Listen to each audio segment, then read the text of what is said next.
Queridos amigos, boa noite. Saudações poéticas nessa noite tão agradável aqui em Ibitinga.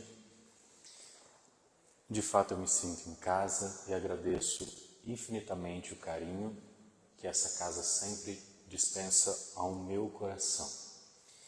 Desejo do fundo da minha alma que esses breves instantes que vamos partilhar possam ser de serenidade para os nossos corações, onde, através da inspiração que a espiritualidade superior vai conduzindo as coisas, cada uma das canções, das histórias, dos poemas, das reflexões, possam acessar a nossa alma com profunda delicadeza e, de algum modo, serem úteis para suavizar o peso do coração, do cansaço dos dias.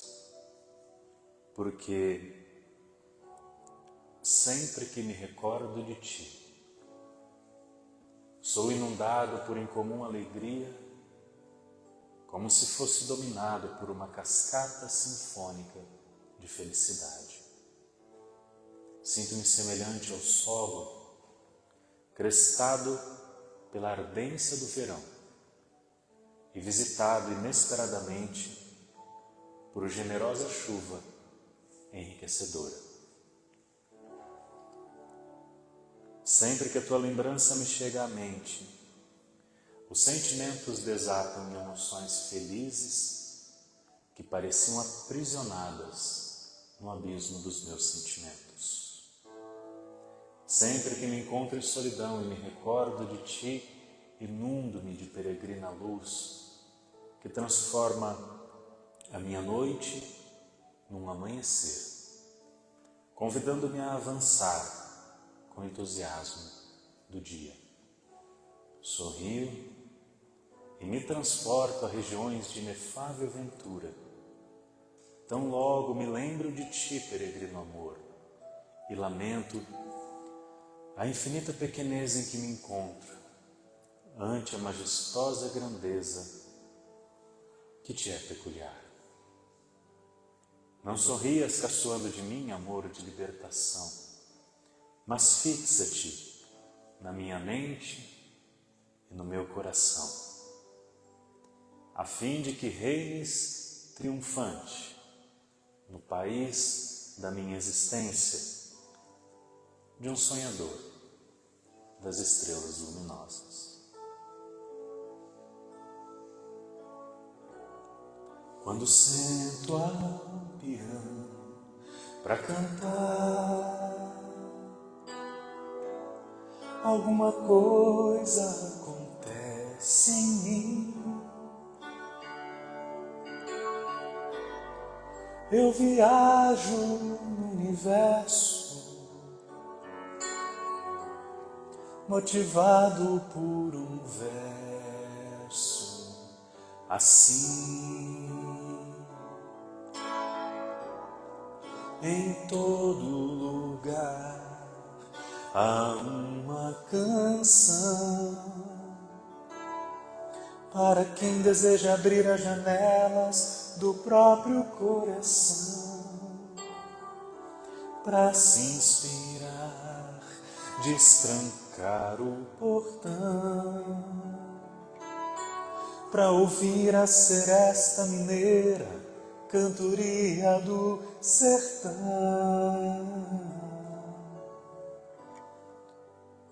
Sempre que me encontro em solidão e me recordo de Ti, inundo-me de peregrina luz que transforma a minha noite num amanhecer, convidando-me a avançar com o entusiasmo do dia. Sorrio e me transporto a regiões de inefável ventura. Tão logo me lembro de Ti, peregrino amor, e lamento a infinita pequenez em que me encontro ante a majestosa grandeza que Te é peculiar. Não sorrias caçoando de mim, amor de libertação, mas fixa-te na minha mente e e no meu coração, a fim de que reines triunfante no país da minha existência de um sonhador das estrelas luminosas.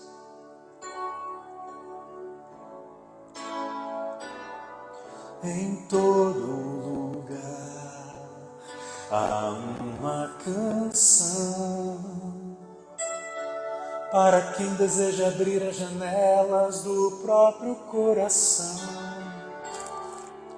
para se inspirar, destrancar o portão e ouvir a seresta mineira, cantoria do sertão.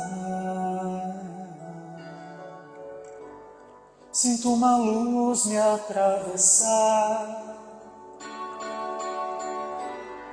o meu corpo levitar por entre as teclas do instrumento, a criação bailar. Em todo lugar há uma canção para quem deseja abrir as janelas do próprio coração,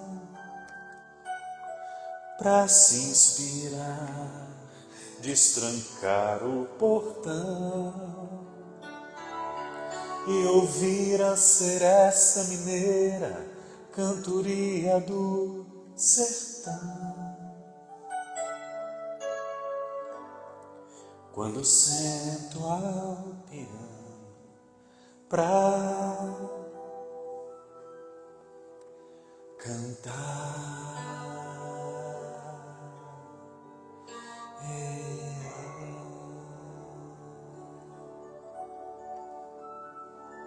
O bom de vocês não conhecerem essa música minha é que eu errei um monte de acordes e ninguém percebeu.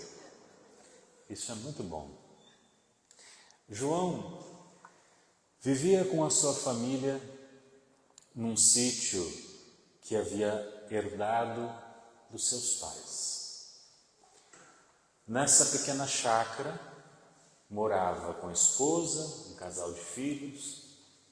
Ali tinham alguns animais, uma horta, um quintal com a sombra de uma árvore imensa, um riacho que passava por aquele sítio.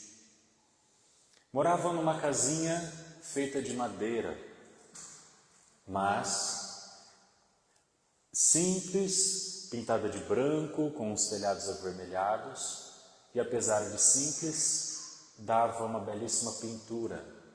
Aquela pequena moradia, aquele pequeno lar rodeado pela natureza. Eis que um dia, um viajante que passava pela estrada se aproxima, bate palma na porteira do sítio. João vai até ele e pede-lhe um copo d'água. João, por sua vez, com todo carinho e hospitalidade, o convida para entrar, serve-lhe a água, puxa uma cadeira, eles iniciam ali uma breve conversa. Daí pergunta João: "De onde que você vem?" Ele responde: "Eu sou um garimpeiro, estou viajando muito para voltar para casa." "Um garimpeiro? Você procura por diamantes, pedras preciosas?" Ele falou: "É isso mesmo."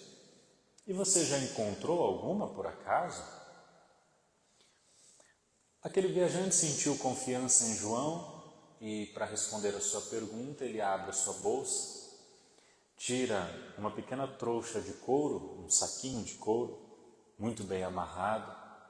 Ele desamarra, coloca sobre a mesa e, para responder a pergunta de João, diz: "Aqui, os diamantes que eu encontrei. Ainda brutos, ainda assim, tinham a sua beleza e seu brilho saltou aos olhos de João, que imediatamente lhe pergunta: "Bom, o senhor provavelmente deve estar muito rico, né?" Ele falou: "Mas agora a minha ideia é uma só. Eu sempre procurei por eles. E agora que eu encontrei, eu vou vender, chegar em casa e poder finalmente dar à minha família uma vida mais feliz. João diz, que faz sentido tudo aquilo, continua a conversa, mudam de assunto, logo o viajante se despede e segue seu caminho. Mas João ficou com aquela conversa ecoando na sua mente. Mais precisamente no trecho em que o viajante disse assim: com essas pedras eu darei à minha família, poderei dar à minha família uma vida mais feliz, um conforto especial. E João pensa que seria uma possibilidade para que ele também pudesse dar uma vida mais feliz para a sua família. Então ele conversa com a sua esposa e pensam que a única forma de conseguir encontrar os diamantes, porque não tinham dinheiro, e João precisaria viajar muito para encontrá-los, seria vender o sítio. E eles, que tinham aquilo ali como algo muito especial, toda a região, os sítios em volta os conheciam e sabiam que era uma herança, mas o único caminho era vender o sítio. E decidem vender para que João tivesse dinheiro para a sua nova empreitada. Daquele dia em diante, seus filhos, sua esposa, teriam como moradia a casa da sogra de João. Mas ele promete aos filhos, ainda pequenos, a filha um pouco mais nova, o filho um pouco mais velho, ele lhes diz o seguinte: eu vou procurar por essas pedras.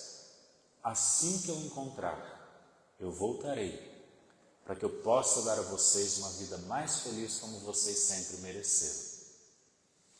E ele empreende essa viagem e de modo tão obstinado, tão obcecado por essa ideia, de um modo até obsessivo, ele não percebe que passou um ano que ele viajava, procurando pelos diamantes, cada vez em lugares mais longes, em regiões diferentes. Passou um ano, 2, 5, e o tempo foi passando, 7, 9, 10 anos, em que todos os dias, ao pôr do sol, não obtendo êxito no encontro dos diamantes, ele sentia saudade da sua família. E nesse tempo todo não se comunicou com ela em nenhum momento, porque não tinha meios de comunicação. Uma época muito remota. Restava-lhe apenas a saudade, uma fotografia dos filhos e a certeza de que no dia seguinte ele encontraria aquelas pedras. Quando se aproximava de 15 anos procurando pelos diamantes, ele percebe, caindo em si e aceitando a realidade da vida, que ele não encontraria os diamantes. E ele decide voltar para casa. Vende suas ferramentas para que ele tivesse dinheiro para comprar um bilhete de trem, vários bilhetes de trem. Então ele volta, durante semanas viajando, para a região onde morava. Acontece que ao descer na estação, ele segue caminhando a pé, com um sentimento de fracasso, com um sentimento de tristeza, mas uma saudade que se avolumara por 15 anos e onde ele pensava que finalmente poderia, pelo menos, reencontrar sua família. Quando se dá conta pelo caminho, ele está passando em frente ao sítio, que já não era mais dele há muito tempo. Ao ver que tinha um rapaz na estradinha rastelando ali no sítio, ele se aproxima, cumprimenta aquele rapaz e por um instante até pensa que talvez fosse seu filho, porque tinha alguma semelhança, tinha um hiato de 15 anos sem falar com ele, sem ver como ele tinha crescido. Então o rapaz se aproxima e ele disfarça, sem uma apresentação muito objetiva, com muitas informações de quem ele era, sem dizer que aquele lugar um dia fora dele. Ele se apresenta e pede ao rapaz um pedaço de pão, porque ele realmente estava com fome. O rapaz abre a porteira, o convida para entrar, do mesmo jeito que ele fez quando o viajante passou por aquele mesmo lugar. Então, para ter certeza que não era seu filho, ele pergunta: como é seu nome? O rapaz diz o nome e ele vê que não era seu filho mais velho. E o rapaz devolve a pergunta: como é o seu nome? Ele sente até um frio na barriga, porque ele pensa: vou dizer só o primeiro nome, não quero me apresentar. A sensação de fracasso era muito forte. Então ele diz: meu nome é João. O rapaz, por sua vez, diz assim: João, eu já ouvi falar de um João, sabe? Ele era dono desse sítio aqui. Eu conheci sua esposa, conheci seus filhos, mas o João em si eu nunca vi. E vejam, ele estava diante do João que ele ouvira falar. Mas o João quieto escuta a conversa. E ele continua: me disseram inclusive que esse João tinha ficado louco, sabe?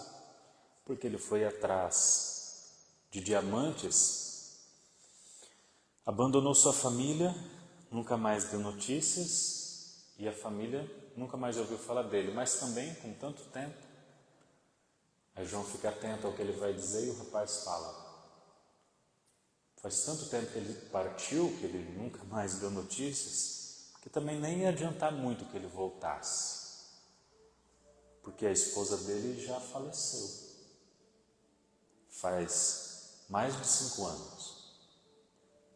A sua filha, há pouco tempo, fugiu com um namorado e sua avó não aceitava que ela se relacionasse com ele, e ela optou por fugir de casa. O filho mais velho se envolveu numa briga muito séria, tão séria, que acabaram ceifando a sua vida. João ouve aquilo estarrecido, porque um desconhecido estava descrevendo o que aconteceu com sua família, que ele ansiava para reencontrar.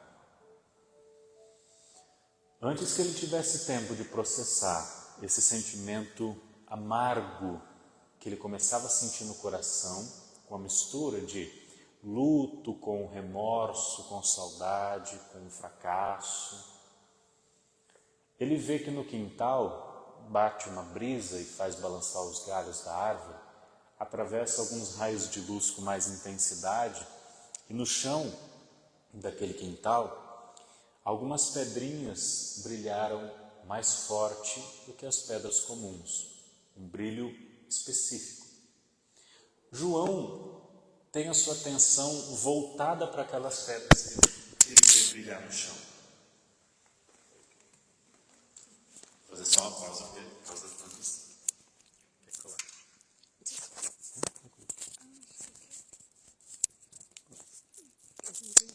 Opa.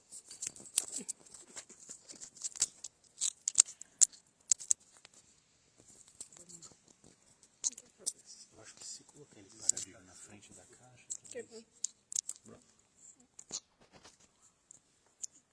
Se colocar talvez na frente da caixa ali, ele pega o som.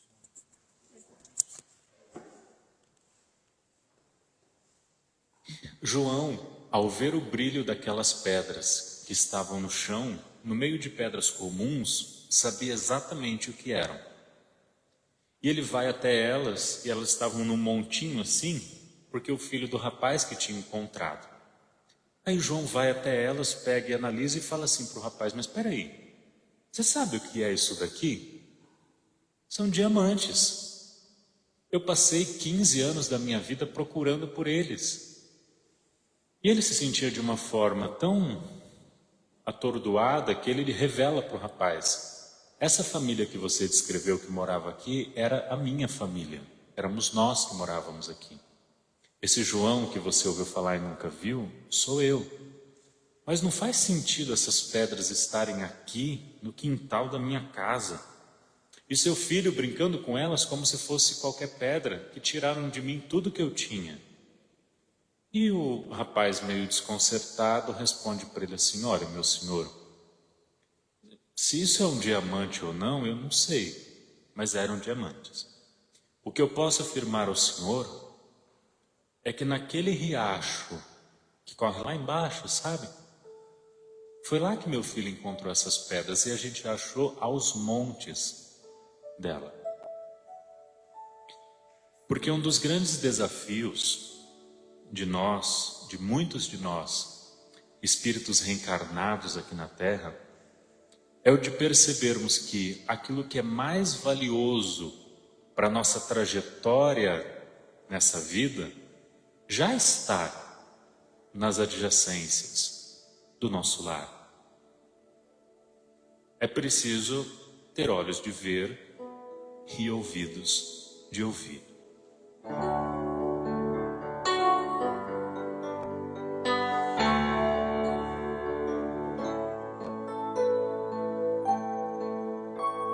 Eu tenho andado tão sozinho ultimamente que nem vejo em minha frente nada que me dê prazer. Conhece essa música? Sinto cada vez mais longe a felicidade, vendo em minha mocidade tanto sonho perecer. Solta a voz. Eu queria ter na vida simplesmente um lugar de mato verde pra plantar e pra colher. Ter uma casinha branca de varanda, um quintal e uma janela, só pra ver o sol nascer.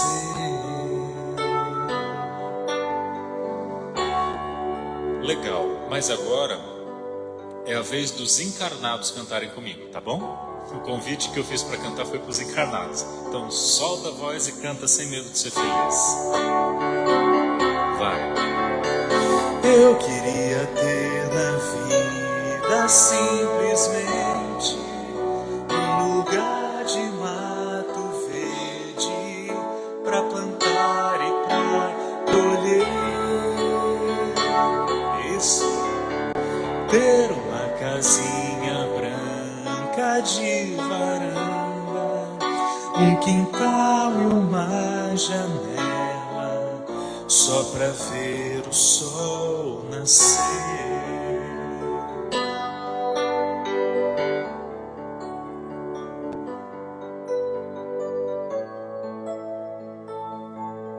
Não existe nenhuma família na Terra que desfrute de uma espécie de felicidade fantasiosa, como aquela felicidade da família que aparece na propaganda de margarina. Você já reparou como é a família da propaganda de margarina? Você vai concordar comigo. Um amigo meu que diz isso e eu vou reproduzir a fala dele. Não existe nenhuma família que seja como a família da propaganda de margarina. Por quê? Você vai concordar comigo que não faz o menor sentido no mundo real aquilo que aparece na propaganda. Imagina isso na vida real. 6 horas da manhã, todo mundo ao redor da mesa sorrindo e cantando. Às 6 horas da manhã. Isso na nossa vida real não faz sentido. Por quê? Nós somos feitos, nós seres humanos aqui na Terra, somos espíritos imperfeitos. O que significa que as nossas relações também são imperfeitas. Então, imaginar uma felicidade utópica, que é um produto de uma sociedade que está doente, então a sociedade adoecida produz um modelo de família que vem como ela, adoecido. Se a nossa ideia é perseguir esse modelo, a gente vai no caminho de adoecer junto com essa sociedade que está adoecida. Com a perspectiva da doutrina espírita, com o conhecimento que abre a nossa percepção diante da vida, a gente vai perceber que o que faz com que uma família seja mais feliz não é o seu formato. Não importa o formato. O que importa é o quanto essas pessoas que fazem parte desse núcleo familiar cultivam de sentimentos como afeto, paciência, compreensão, amor.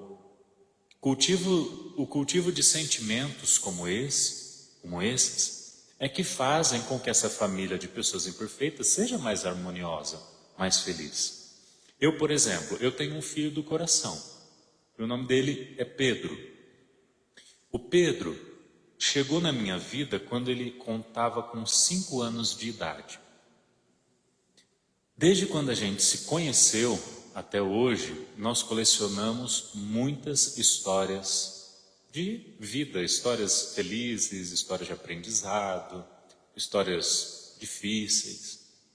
O fato é que com ele eu sentava à mesa nos finais de semana para a gente colar figurinhas em álbuns, para colecionar moedas e cédulas de dinheiro antigo que ele tinha uma pasta para colocar, fazer desenho para ele. Quando ele tinha 5, 6 anos, 7 anos, ele era fascinado por dinossauros. E aí ele chegava para mim e dizia assim: tio, desenha para mim um Tiranossauro Rex. Com 5 anos ele pronunciava essa palavra com a maior facilidade. Aí eu ia até a internet, procurava como desenhava o Tiranossauro Rex, fazia o desenho para ele. E eu não sou um desenhista, então ficava um desenho mais ou menos. Mas para os olhos dessa criança, que tinha um carinho, tinha um afeto por mim, assim como eu tenho por ele, ver aquele desenho que um adulto fez para ele com tanto carinho era como se fosse a obra mais bonita do mundo. Porque quem ama sabe que por trás do gesto simples de carinho tem uma grandiosidade que a gente às vezes não consegue nem explicar como é. Aí eu terminava de fazer o Tiranossauro Rex, ele pegava uma outra folha sulfite, o lápis e dizia: tio, agora faz um tricerátopo.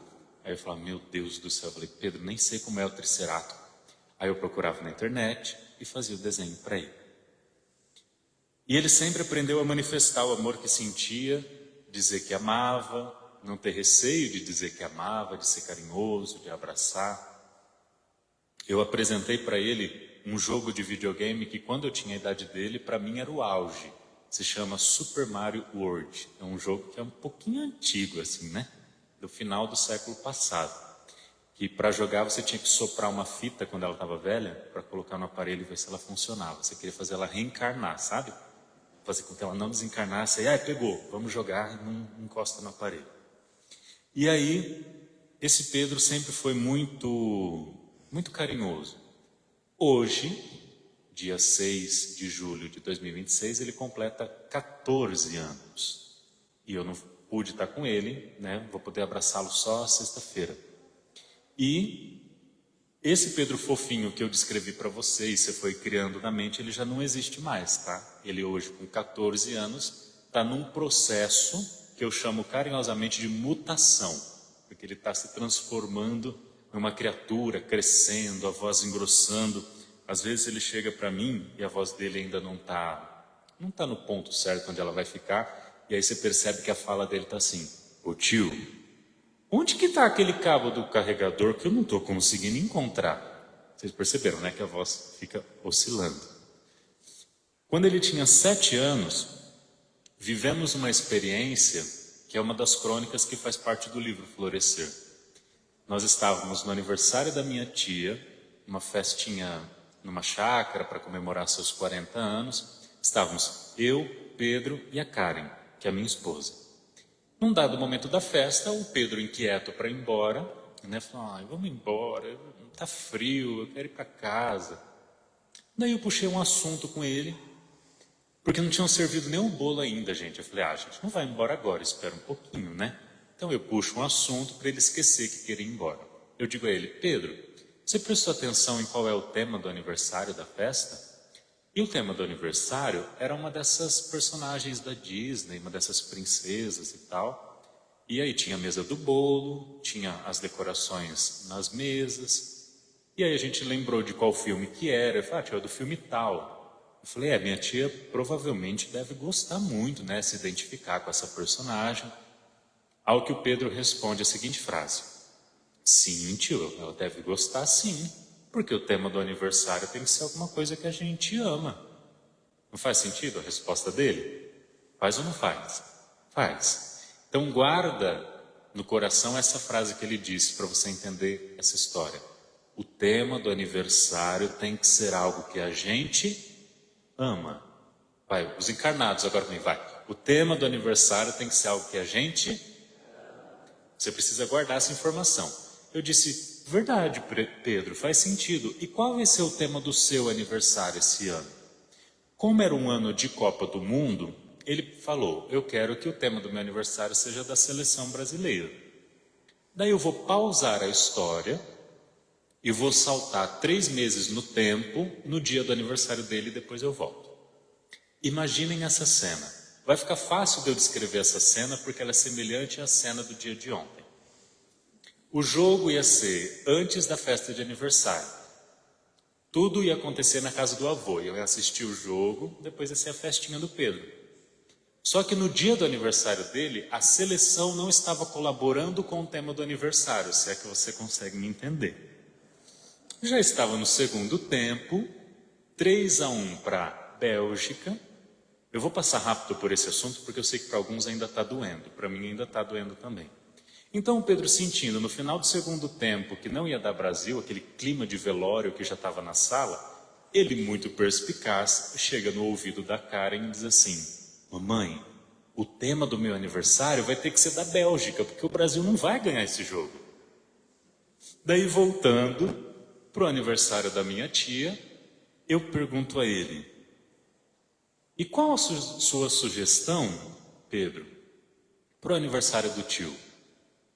Você me conhece muito bem, sabe as coisas que eu gosto. Me dá uma sugestão aí do que pode ser.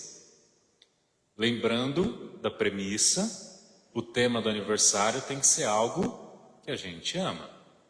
O Pedro me deu 3 opções. Tio, o tema do seu aniversário pode ser o jogo do Super Mario, que eu sei que o senhor gosta, e ele completa, e é da sua época. Segunda opção, pode ser aquele filme dos super-heróis que a gente vê no cinema, e finaliza com a terceira opção. Ou pode ser de você e eu.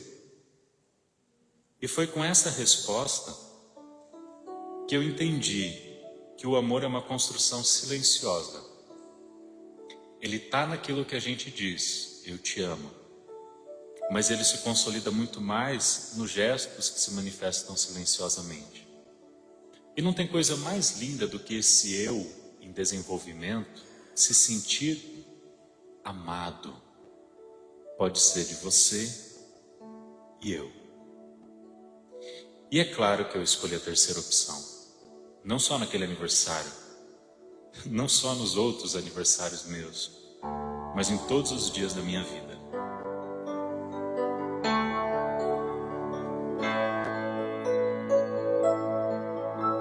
Às vezes saio a caminhar pela cidade, à procura de amizades, vou seguindo a multidão. Mas eu me retraio olhando em cada rosto, cada um tem seu mistério, o seu sofrer, sua ilusão.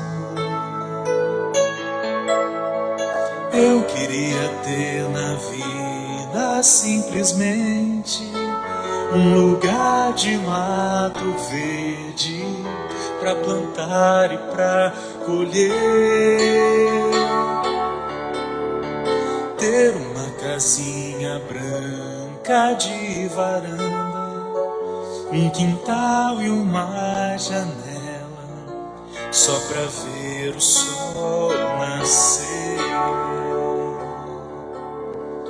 Ter uma casinha branca de varanda, um quintal e uma janela, só pra ver o sol nascer.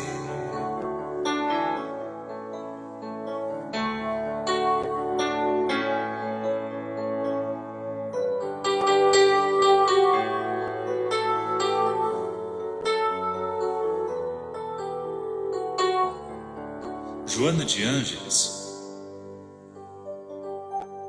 traz uma informação muito importante nessa reflexão sobre família.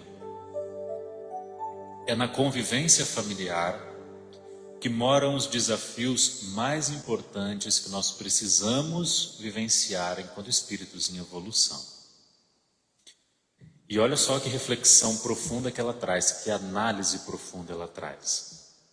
Quando nós estamos nos mais diferentes círculos de convivência social, a gente tende a mostrar-se para as pessoas numa aparência mais macia, vamos assim dizer. Então a gente está convivendo com as pessoas pelo mundo, a gente tende a ter um jeito de ser um pouco mais suave, com uma paciência um pouco mais elástica. Mas ela diz o seguinte: porém, nós não conseguimos sustentar por muito tempo uma personalidade que não corresponda àquilo que a gente é. Porque é um gasto excessivo de energia para você simular algo que não representa aquilo que é. Ou seja, quem convive conosco 24 horas por dia sabe quem a gente é, sem máscaras e sem filtros. Quando nós estamos no centro, eu já reparei isso, mas é assim, é em todo centro, não é um centro só. Vocês já perceberam que no centro a gente é muito calmo para falar com as pessoas? A gente tem uma fala muito suave ao dizer: "Oh, meu irmão, né? Vamos para a sala de paz. Por aqui. Obrigado. Sim, a palestra foi linda." Um jeito de ser que parece o Chico falando. Não sei se vocês repararam assim: "Meus irmãos." E é tão bonito de ver essa suavidade. Mas eu fico me perguntando se alguma dessas pessoas que tem uma postura tão suave quando está no centro, se quando ela chega em sua casa e vê que a esposa não pendurou a chave no lugar certo, se ele chega para sua esposa e diz: "Oh, meu amor, eu já te falei 48 vezes que a chave a gente precisa pendurar no mesmo ganchinho, porque senão pela manhã eu não consigo encontrar, meu amor." Aí dá um beijo na testa, diz que ama. A gente não pode deixar de aprender que aqui a gente busca um novo panorama no jeito de ser, no jeito de pensar e de agir, e que é válido. Mas as pessoas que mais precisam dessa compreensão e dessa suavidade estão todo dia conosco, e é onde é mais desafiador de colocar em prática. Por isso é tão importante a convivência no lar. Aconteceu comigo uma vez. Estava eu num centro, havia concluído a palestra, veio um senhor falar comigo, muito sereno, veio na minha direção muito calmo, estendeu um abraço fraterno e me disse: "Oh, meu irmão, que palestra mais linda." Disse assim: "Foi a palestra mais suave que eu vi nesse ano. Trouxe para nós uma paz tão grande." Ele, segurando o meu livro para que eu autografasse, abre com muita suavidade, fala: "Por favor, faz uma dedicatória para mim." E conversando comigo naquele tom muito calmo. E ele gostou tanto da palestra que pediu para que eu fosse fazer uma palestra num outro lugar. Se eu não me engano, era um colégio. Aí ele falou: "Eu queria muito que você fosse lá fazer uma palestra para nós." Como ele estava sem o celular, ele pediu para que eu anotasse o telefone dele. Então eu anotei o número e ficou combinado que na semana seguinte eu ligava para ele. Autografei o livro, me despedi, ele: "Vá em paz, que Jesus te abençoe." Foi sumindo nas nuvens, sabe? Todo calmo e sereno. Passa uma semana, eu vou ligar para o sujeito para marcar a palestra. Uma informação importante: ele não tinha o meu número no celular dele, então quando tocou para ele, era um número sem nome. Ele atende o celular. Como é que eu vou descrever isso para vocês de uma forma cristã? Quando ele atendeu o celular, eu ouvi ao fundo uma conversa pouco amigável. Vou falar assim porque aí não assusta vocês. Uma conversa pouco amigável e que era mais ou menos assim: eu já te falei que não é aí que coloca. Falou um palavrão. Caramba! Alô? Aí eu falei, oi, é o André. Ô, meu irmão. Então assim, pensemos positivamente. A gente aprende na doutrina espírita um novo panorama para o jeito de ser. E dentro do lar a gente oferece o melhor que a gente pode para aqueles que convivem conosco. É difícil? É. Mas a felicidade e a paz é um garimpo que a gente precisa fazer todos os dias. E foi pensando nisso que nasceu essa canção aqui, ó. Tenha paciência, deixa a natureza abrir uma flor. Deixe que o tempo apure o sabor. Tudo tem seu tempo, veja ao relento o vento levar as folhas do passado para outro lugar. E a estrela tá lá no céu, diminuindo o escuro. O que incendeia meu viver é a luz do amor maduro. Eu escrevi uma frase num dos meus livros que diz assim, ó: você não pode esperar de uma pedra a beleza que tem uma flor, mas se você tiver paciência para trabalhar essa pedra, no final do trabalho, com paciência, você descobre um diamante. Diminua o passo, tenha por amigo o tempo ao seu lado, que nunca nos diz nada, mas cura o pecado. Não perca de vista que a paz vem de mansinho, qual a luz do dia, batendo na janela, pedindo alforria. E a estrela tá lá no céu, diminuindo o escuro, e vai bailando com a brisa a luz do amor maduro.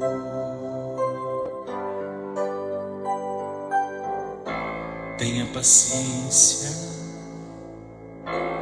tudo tem seu tempo.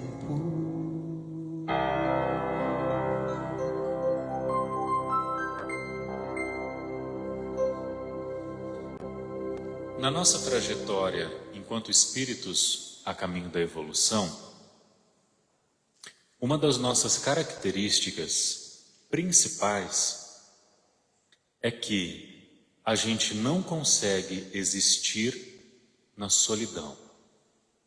Nós somos seres que, inclusive do ponto de vista antropológico, são gregários quando sozinhos. Nós fomos criados para a convivência.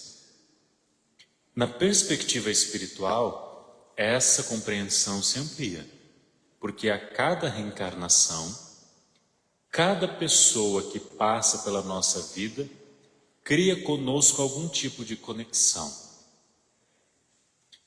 Seja uma conversa de 10 minutos num ponto de ônibus com um desconhecido, numa fila do pão, ou seja com uma história de 80 anos ao lado de alguém.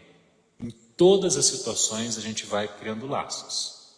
Nós aqui estamos criando laços. Mesmo que nunca mais a gente se encontre, algum laço foi criado entre nós. Alguns desses laços são muito felizes. É quando a gente se lembra de alguém com um sentimento de gratidão.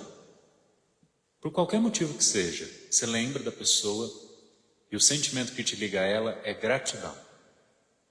Você lembra de alguém e tem um sentimento de filho, um sentimento filial, e é um sentimento bom.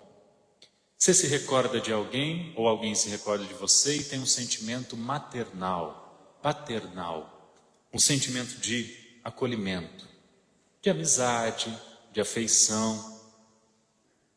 Mas em compensação existem outros laços que não são tão felizes. São situações que acontecem e acabam gerando uma animosidade entre as duas pessoas. Aí se torna uma situação mal resolvida, que produz um sentimento ruim, que se transforma num ressentimento, se transforma em mágoa. Então, esse cordão que me liga ao outro é um cordão que está oxidado e enferrujado por um sentimento ruim. Aí vai uma questão. Todos nós, sem exceção, fomos criados para evolução. Então, ainda que a gente fique estagnado por muito tempo, uma hora a gente vai crescer.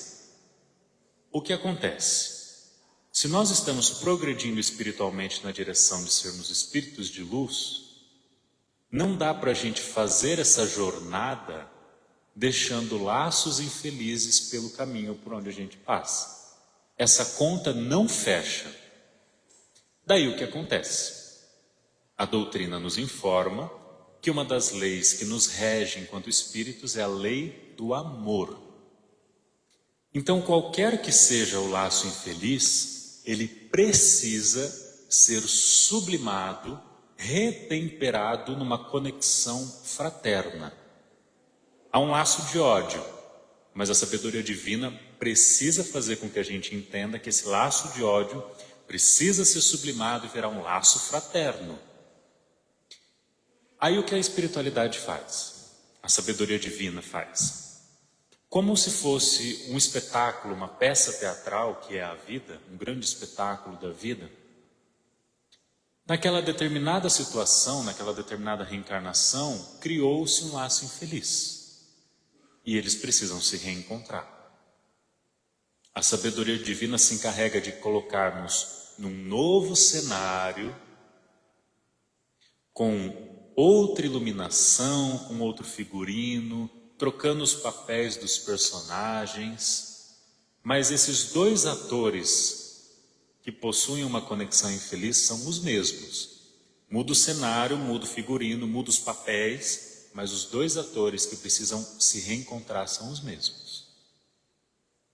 E aí é que a gente tem a sagrada oportunidade do reencontro que a reencarnação nos possibilita. No Evangelho está escrito: ninguém verá o reino de Deus se não nascer de novo. Ninguém encontrará a felicidade verdadeira de um espírito de luz se não renascer para viver novas experiências que corresponde desfazer os laços com os inimigos do passado, hoje colocados na nossa vida de uma outra forma. Como eu sou um humílimo poeta, eu vou traduzir tudo isso que eu falei com um versinho. E aí você vai para sua casa e vai se lembrar desse versinho. Quanto mais inimigos você faz, mais parentes você traz. Simples assim. Vou até dizer de novo, lembra de tudo que eu falei. Quanto mais inimigos você faz, mais parentes você traz. É claro que isso é uma anedota, não é para você levar o pé da letra.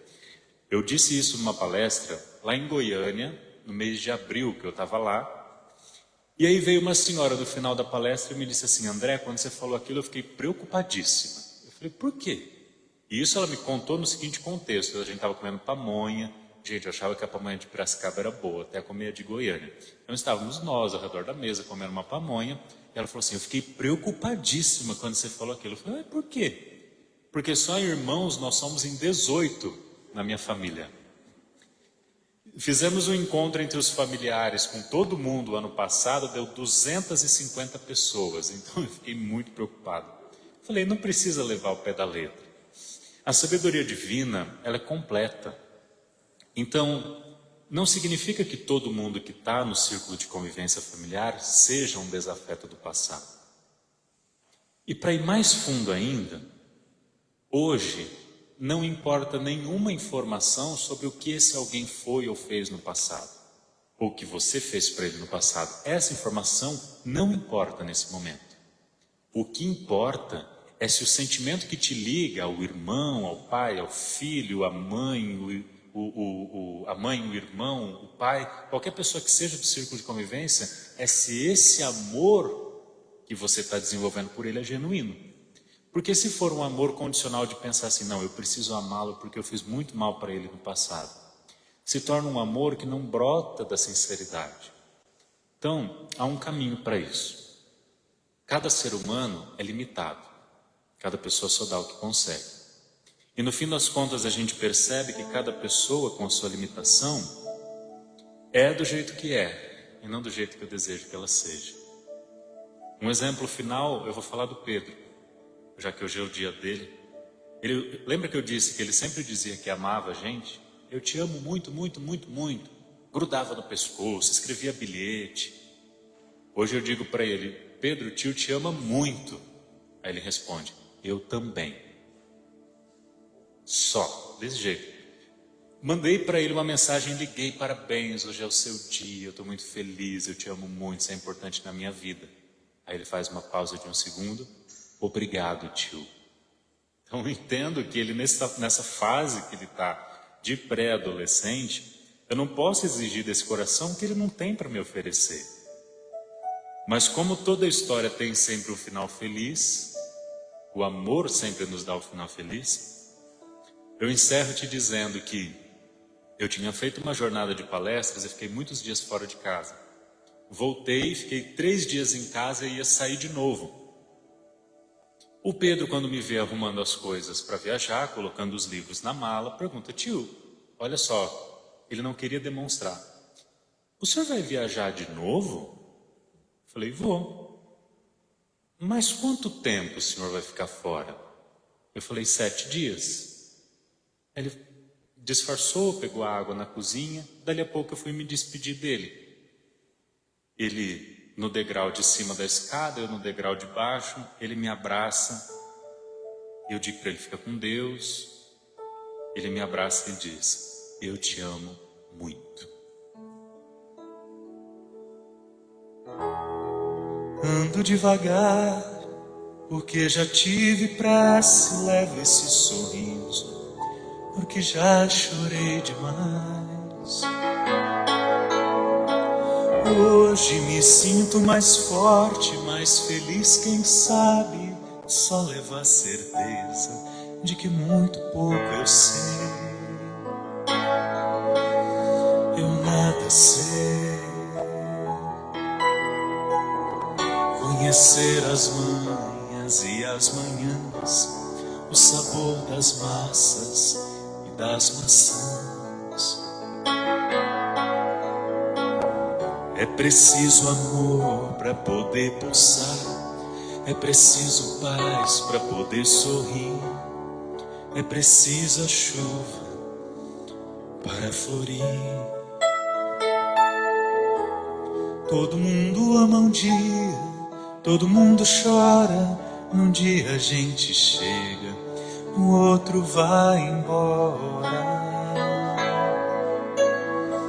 Cada um de nós compõe a sua história e cada ser em si carrega o dom de ser capaz de ser feliz.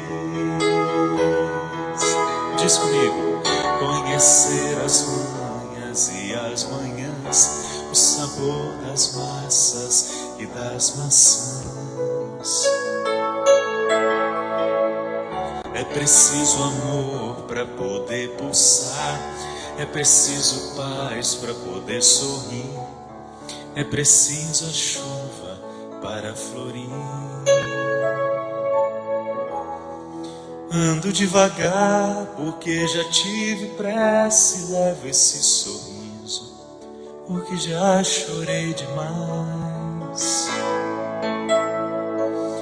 Cada um de nós compõe a sua história e cada ser em si carrega o dom de ser capaz de ser feliz. Muito obrigado e muita paz.